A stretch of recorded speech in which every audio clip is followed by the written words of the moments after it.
இத பாரு, அப்படியே அவங்களுக்கு நம்ம வீடு பாதுகாப்பு இல்லைன்னு நினைச்சா இப்பவே அவங்க பொண்ணை கையோட கூட்டிட்டு போக சொல்லு. போலாம், நம்ம யாரும் தடுக்க போறது இல்ல.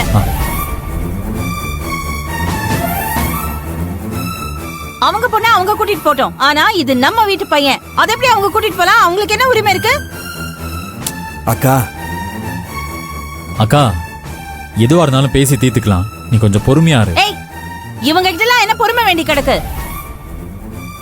இது பாருங்க, சும்மா கூட்டிட்டு போறேன்னு குதிக்கிறீங்கல்ல. தோ இங்க தானே உட்கார்ந்திருக்கான், கூப்பிட்டு பாருங்க.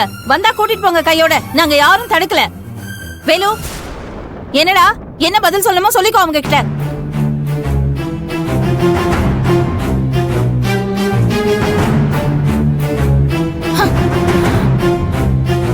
அக்கா, இப்போ என்னக்கா பேசுற? மாப்ள, என்ன யோசிக்கிறீங்க? அதான் உங்க அக்காவே சொல்லிட்டாங்கல்ல, அப்புறம் என்ன? என் பொண்ணு கூட சந்தோஷமா வாழணும்னு ஆசைப்பட்டா இப்பவே எங்க கூட கிளம்பி வந்துருங்க. அதுதான் உங்களுக்கு நல்லது. அவ்வளவு சொல்லிட்டு இருக்கோம், நீங்க திரும்ப திரும்ப அதே பேசிட்டு நீ இருக்கீங்க. கொஞ்சம் பேசாம இருடி. ஏற்கனவே அவன் சாவோட விளிம்பு வரைக்கும் போயிட்டு இப்பதான் பழச்சு வந்திருக்கான். அவனை போய் இப்படி எல்லாரும் உட்கார வச்சுட்டு கேள்வி மேல கேள்வி கேட்டுட்டு இருக்கீங்க. அம்மா, ஹாஸ்பிட்டல் ஃபுல்லா எல்லா இடத்துலயும் தேடி பார்த்துட்டேன். எங்கேயுமே செல்வியக்கான போன் பண்ணி பார்த்தா கூட போன் எடுக்க மாட்டேன்றாப்ல. ஐயோ, காணுமா? என்ன மாப்ள, என் பொண்ணு எங்க போனா? எங்க போனா? இது ஹாஸ்பிட்டல். இங்க எதுவும் வீணா பேசி பிரச்சனை பண்ண வேணாம். அதுவும் இல்லாம இப்பதான் எனக்கு ஒன்னும் ஆகல. நான் நல்லா தானே இருக்கேன். இங்க பாருங்க, எது வந்தாலும் வீட்டுல போய் பொறுமையா பேசிக்கலாம். தயவு செஞ்சு இப்போ இங்க இருந்து கிளம்பலாம்.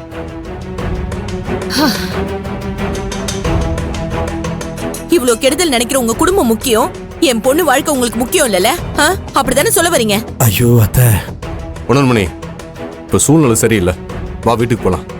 எதுவா இருந்தாலும் செல்வி வந்ததும் பொறுமையா பேசிக்கலாம். ஏங்க, நம்ம எங்க போனோம்? அவ வரட்டும், வந்து பேசி முடிவு பண்ணிட்டு அதுக்கப்புறம் போவோம். அதான் சொல்றேன்ல, செல்வி இப்ப எங்க போனான்னு தெரியல. ஹாஸ்பிட்டல் வச்சு பிரச்சனை வேண்டாம், நீ கிளம்பு முதல்ல. நான் கிளம்ப மாட்டேன். இது என் பொண்ணோட வாழ்க்கை, நீங்க வேணா கிளம்புங்க. உணர்மணி, என் கூட வரப்போறியா இல்லையா நீ? ஆமா, நான் என்ன சொன்னாலும் என் வாயை அடிச்சிருங்க. வா முதல்ல. நம்ம பொண்ணுக்கு இங்க பாதுகாப்பு இல்லைங்க. வான்னு சொல்றேன்ல, வா. என்னங்க அத வா.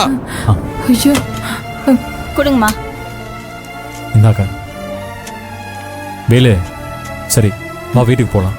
டேய், செல்வி இன்னும் வரலையடா. அவளை விட்டுட்டு எப்படி நம்ம அம்மா அம்மா போறது? அம்மா அம்மா, செல்வி கிட்ட நான் சொல்லிக்கிறேம்மா. இந்த ஹாஸ்பிட்டல்ல இருந்து முத கிளம்புவோம். எனக்கு ஒரு மாதிரியா இருக்குமா. வா போலாம். சரிப்பா, சரி நம்ம போலாம். மெதுவா வா. பார்த்து. பார்த்துப்பா. மெதுவா போலாங்க. போங்க, பையில எடுத்துக்கிட்டியா? வா.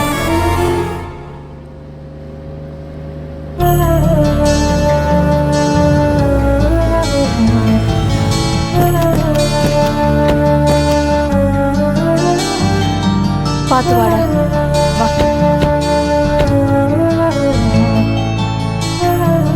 பார்த்து வாடா.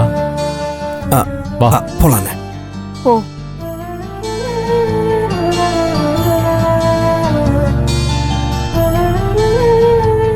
அண்ணே,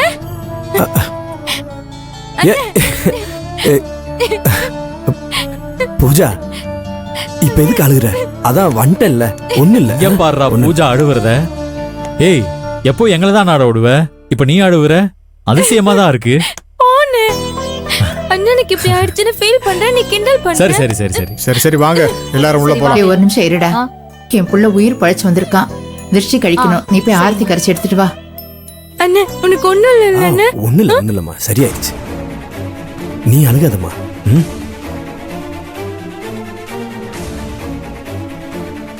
இங்க எதுக்கு வந்தீங்க? இத்தனை நாளா இந்த குடும்பத்துல நீங்களும் உங்க பொண்ணு பண்ண குழப்பம் பத்தாதா? இனி இந்த வீட்டு வாசப்படி மிதிக்க உங்களுக்கு தகுதியே இல்ல. என் கண்ணு முன்னாடி நிக்காம எங்கேயாவது போயிடுங்க. இனிமே நான் உங்களை இங்க பார்க்கவே கூடாது. மாப்பிள்ள, திடீர்னு இப்படி என்ன போ சொன்னா நான் எங்க மாப்பிள்ள போவேன்? செய்யாத தப்புக்காக என் பொண்ணையும் போலீஸ்ல புடிச்சு கொடுத்துட்டீங்க. இந்த வீட்டை தவிர எனக்கு வேற யாரு தெரியும் மாப்பிள்ள? இப்படி என்ன அம்போன்னு விட்டா நான் நடு ரோட்ல பிச்சை தான் எடுக்கணும். போங்க, போய் பிச்சை எடுங்க. அத பத்தி எனக்கு கவலை கிடையாது. இந்த புத்தியெல்லாம் ஒவ்வொரு தடவையும் தப்பு செய்யும் போது இருந்திருக்கணும். அன்னைக்கு கோவில்ல பால்ல விஷ வச்சப்பவே வீட்டுல இருக்கிறவங்க பேச்ச கேட்டு உங்களை மன்னிச்சு ஏத்துக்கிட்டது பெரிய தப்பு. இனிமேல நான் மன்னிச்சு விட்டா நிச்சயமா இங்க இருக்கிற எல்லாருமே கொன்னுடுவீங்க. அப்படியெல்லாம் சொல்லாதீங்க மாப்பிள்ள. வயித்துல உங்க வாரிசு சுமந்துகிட்டு இருக்கிற என் பொண்ணு உங்க தம்பிய கொல்ல நினைப்பாளா மாப்ள? நான் நிஜமா தான் சொல்றேன், என்ன நம்புங்க மாப்ள, என்ன நம்புங்க. வேலு அவ கொல்ல நினைக்கல மாப்ள, நான் நிஜமா தான் சொல்றேன், என்ன நம்புங்க மாப்ள. சத்தியமா சொல்றேன், என் பொண்ணு தெரியாம தான் அப்படி பண்ணிட்டா.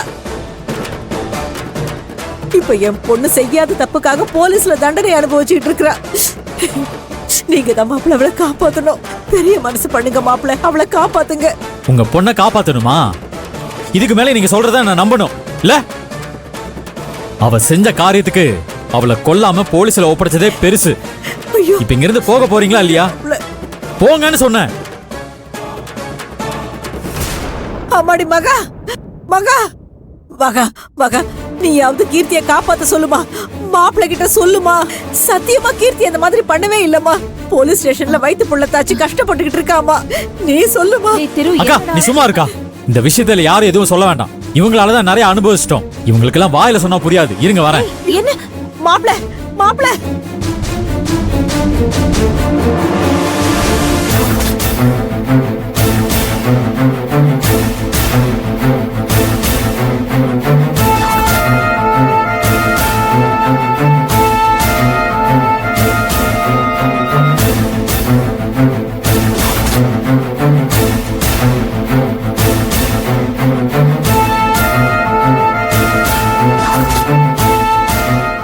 மகா, நீயாவது மாப்பிள்ள கிட்ட சொல்லு மகா. டேய் என்ன? ஐயோ மாப்பிள்ள. ஐயோ,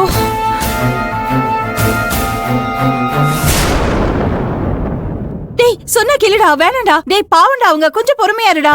டேய் அக்கா இதுக்கு மேல என்னால பொறுமையா இருக்க முடியாது. இங்க பாருங்க, உங்க பெட்டி படுக்கையெல்லாம் எடுத்துட்டு போயிடுங்க. எங்கயாவது கண் காணாத இடத்துக்கா போயிடுங்க. இல்ல உங்க பொண்ணு கூடவே நீங்களும் ஜெயிலுக்கு போயிடுவீங்க. இதுக்கு மேல இங்க நின்னீங்கன்னா அப்புறம் நான் மனுஷனாவே இருக்க மாட்டேன்.